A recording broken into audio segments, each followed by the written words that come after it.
Hello. Let me do a quick check-in for part 5 of The Ice Palace by F. Scott Fitzgerald.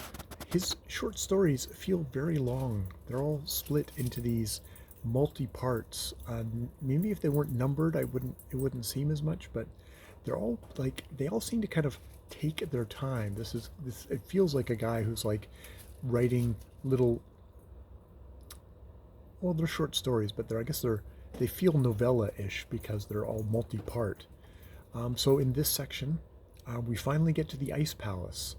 Um, Sally Carroll goes to the Ice Palace and watches this kind of Nordic ceremony where they're kind of marching into this like 3-story high ice palace that's been constructed.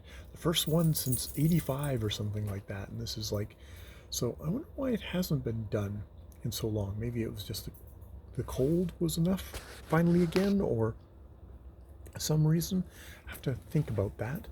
Um, but yeah, they do this, and she really does see it as like kind of a pagan ceremony to a northern snow god.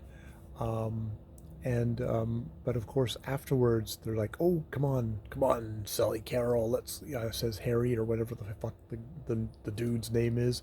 "Let's go explore before they shut out all the lights."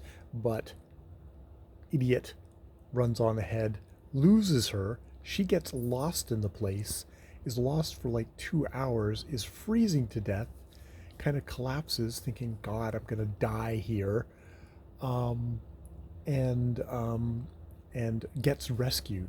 But it's just like, "I'm going home. I am going home." It's like she's like, and because this is Fitzgerald, she's written very childlike, and she's completely hysterical at the end, and he's like, oh, rather dismayed when he finally kind of rounds the thing. It's of course Roger Patton who actually finds her, helps find her at the end. They've had to do a whole search party thing, but yeah. So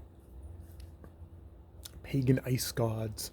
She almost dies in this thing with, which I think they say like you know they're super thick ice walls and everything like that. It's just like Fitzgerald is just a really beautiful writer. Like he writes everything like a fucking dream.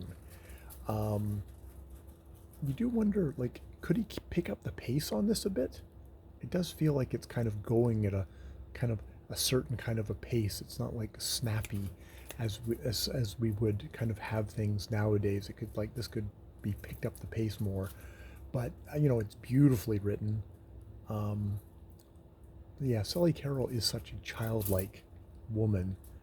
I don't know about how I feeling less enamored of Fitzgerald's female characters. That's for sure.